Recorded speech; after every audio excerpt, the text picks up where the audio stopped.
ओम शांति। आज बाबा के 30 तारीख के महावाक्य हैं, जिनमें बाबा हम बच्चों को विशेष रूप से पुरुषोत्तम बनने की पढ़ाई पढ़ाने आए हैं। बाबा कहते, बच्चे, जब तुम कनिष्ठ से पुरुषोत्तम बन जाते हो, उत्तम पुरुष बन जाते हो, तो सबसे उत्तम किसको गाया गया है? देवताओं को गाया गया है। सबसे उत्तम किन्हें गाया गया है? देवताओं। क्यों गाया गया है देवताओं को सबसे उत्तम? क्योंकि उत्तम चीज क्या होती है? उत्तम चीज होती है दान करना, ना कि मांगना। कनिष्ठता क्या होती है? मांगना। जब हम कभी भी, देखो, दो चीजें होती हैं पहाड़ों में भी, देखो आप, ऊंचाई से चीज गिरती है नीचाई की ओर। ऊंचाई देती है, नीचाई देती है। बाबा इसीलिए कहते हैं, जब आत्मा का स्वमान ऊंचा होता है तो वो देती है, और जब आत्मा का स्वमान नीचा हो जाता है तो वो मांगती रहती है। इसलिए ऊंचाई का जो स्वमान है वो देवत्व का स्वमान है, नीचाई का जो स्वमान है वो एक भक्त का स्वमान है। भक्त सदा क्या करेगा? मांगता रहेगा, और देवताएं सदा देते रहेंगे। इसीलिए बाबा हमसे कहते हैं कि जब तुम उत्तम पुरुष बन जाते हो, अर्थात ऊंची स्थिति में स्थित हो जाते हो, तो तुम सदा देने वाले बन जाते हो। अब इसके लिए बाबा का बहुत प्यारा जो वरदान है, सदा निराकारी, निर्हंकारी और निर्विकारी। अब सदा निराकारी, निर्हंकारी और निर्विकारी स्थिति को अगर हम जानना चाहते हैं तो क्या होगा? क्या होगा भाई?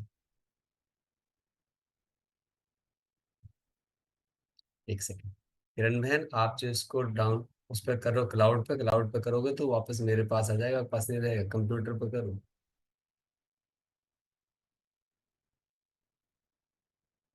हटाकर रिकॉर्डिंग।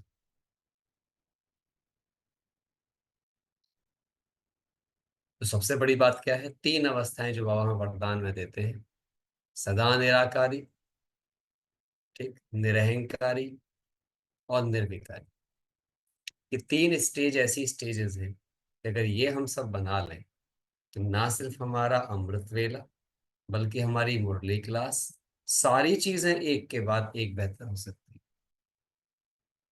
मैं आज देख रहा था, सुबह अमृतेला बैठा हूं बाबा के पास यहाँ कुटिया में, तो बड़ा अच्छी फीलिंग आ रही थी एक बात की लेकर के, कि भाई, निराकारी स्थिति की अगर हम बात करें तो क्या है निराकारी स्थिति, क्या है निरंकारी स्थिति, और क्या है निर्विकारी स्थिति? तो बहुत ध्यान से सोचो, तो क्या है निराकारी? केवल मैं अपने स्वरूप को जानूं और बाबा के स्वरूप को जानूं, जो संपूर्ण सत्य है।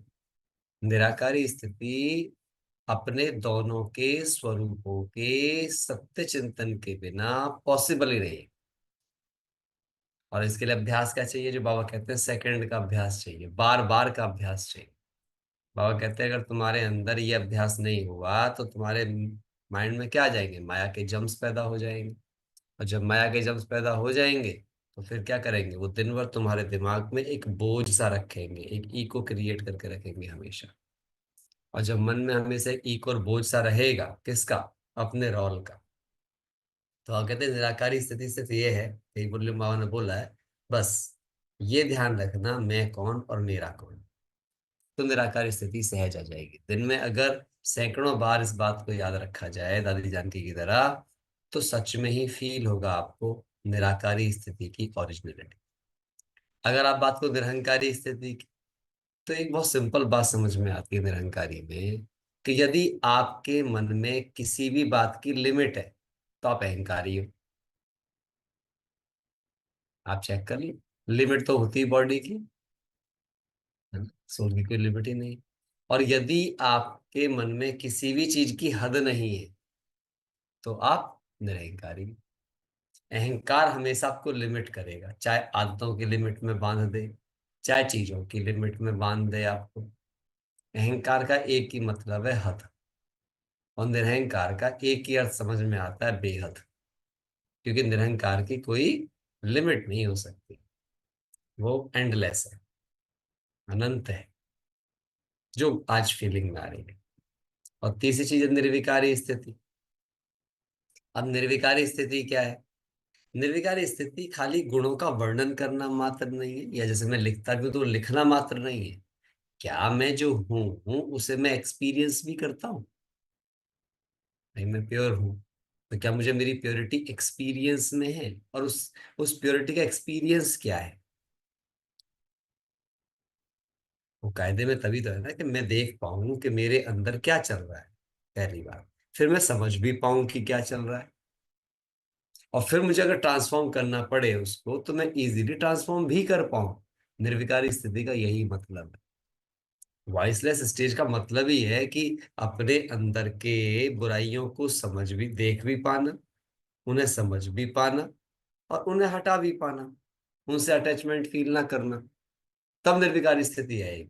निर्विकारी स्थिति कभी इस चीज से नहीं आ सकती हम मैं निर्विकारी आत्मा हूं, मैं करता रहूं, मैं गुणों का ये वो, नहीं नहीं आएगी।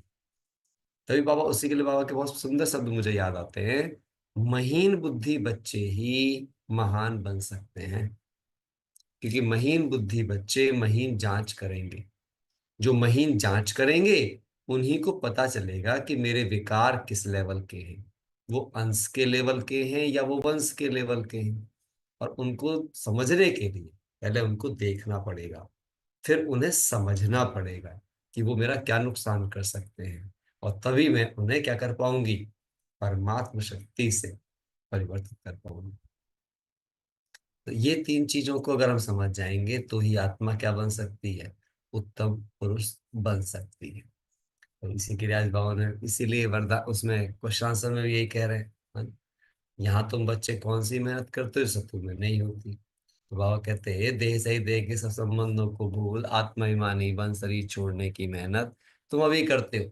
सत्युग में तुम्हें ये मेहनत नहीं करनी पड़ती है, क्योंकि सत्युग में तो क्या होता है, हम होते ही आत्माभिमानी है। वहां सोचना पड़ता है नहीं, वहां सदा ही इस वर्ती में रहता है कि अब बस एक खाल छोड़ दूसरी खाल लेनी है। वहां समय पे मृत्यु होती है, समय से पूर्व कभी मृत्यु नहीं होती है। कितनी प्यारी प्यारी बातें हैं। सोच के देखो आप इस बात को लेकर के। और इसके ऊपर तो मैं खैर बहुत चिंतन कर रहा हूँ, कोई बहुत अच्छी चीज क्लास कहीं ना कहीं सुनने को मिल ही जाएगी आपको। निराकारी, निरहंकारी, निर्विकारी की प्रैक्टिकलिटी क्या है? जिसने इस प्रैक्टिकलिटी को अंडरस्टैंड कर लिया ना, उसका एक्सपीरियंस ही डिफरेंट हो जाएगा। और इसकी शुरुआत सुबह से करनी पड़ेगी आप। जैसे बाबा कहते हैं ना, कई बार बच्चे सारा ज्ञान सेकंड का है, कभी चिंतन करके देखो क्यों बाबा सेकंड की बात कहता है, सेकंड का ज्ञान है। सच पूछो तो सेकंड का ही ज्ञान है। तो निराकारी स्थिति क्या है, मैं कौन मेरा कौन, यही निराकारी स्थिति है बस। अब अपने आप से पूछ कर देखो कि मैं कौन मेरा कौन में क्या आता है। अगर मैं कौन मेरा कौन में मेरी ओरिजिनलिटी के अलावा कुछ भी आ रहा है, तो मैं वाइस के अंदर हूं अभी, मैं हद के अंदर हूं अभी। और मैं कौन मेरा कौन का कनेक्टिविटी सिंपल सी आ गई तो ना अहंकार ना कोई चीज है। अब अहंकार की बात भी आप कर लो, किस बात का अहंकार दिखाता है इंसान? नाम का, पोजीशन का, पैसों का, प्राप्तियों का, संसार का, खानदान का। आप चेक करो, अपने अपने किए गए किसी कर्म का, अपने किसी गुण का, अपनी किसी महानता का, यही तो अहंकार होते हैं। अब ये क्या है, सारे लिमिट में है। ये किसके ऊपर है, बॉडी के साथ है। अच्छा अब सारे बेहद में आ जाओ। बेहद होते ही किसी भी बात का टाइटल ही नहीं है, जब टाइटल नहीं है तो लिमिट भी नहीं है, टाइटल लेस लाइफ। और निर्विकारी के लिए तो अपने हर विकार के अंश और वंश को पहले देखो, है क्या, ईमानदारी से देखो, बी एन ऑब्जर्वर। ऑब्जर्वर बने बगैर, साक्षी दृष्टा बने बगैर कोई भी आत्मा निर्विकारी नहीं बन सकती। कोई भी आत्मा नहीं बन सकती धरती पर, क्योंकि साक्षी दृष्टा ही सत्यता को जांच पाता है। वो कभी किसी अपनी बुराई के पक्ष में खड़ा नहीं होता। वो कभी ऐसे नहीं बोलता नहीं नहीं आपको क्या पता है, आपके साथ ये होगा तो आपको पता चलेगा। साक्षी दृष्टा ये नहीं बोल सकता, क्योंकि साक्षी दृष्टा ये जानता है मैं सोचना चाहता हूं बुरा, तभी मैं सोच रहा हूं। कोई मुझे सोचवा नहीं सकता बुरा। बताओ आपको कौन बुरा सोचवा सकता है? कोई और आपको बुरा सोचवाता है या आप सोचते हो? और सबसे बड़ी बात है, जिसके मन में भी किसी भी बात को लेकर रिएक्शन है, वो विकारी है। रिएक्शन, रेस्पॉन्स अलग है। बाबा हमें जिम्मेदार बनाने आता है, जवाब जवाब देने वाला नहीं बनाने आता, जिम्मेदार बनाने आता है। दोनों फर्क है। रिस्पॉन्स की एबिलिटी देने आया है, रिएक्टेबिलिटी सिखाने नहीं आया है। इन बातों को जब हम अंडरस्टैंड करते हैं, तो कहीं ना कहीं अपने मन को सही दिशा मिलती है। मेरे को तो ऐसा ही फील होता है। आज बहुत अच्छी अच्छी फीलिंग आ रही है। तो अमृत वेला बैठा तो बड़ा प्यारा कुछ कुछ चीजें लिखने में और समझने में आई। चलो सुनते हैं महावाक्यों को इन डिटेल। आज कुछ चीजें एक्सप्लेन करने के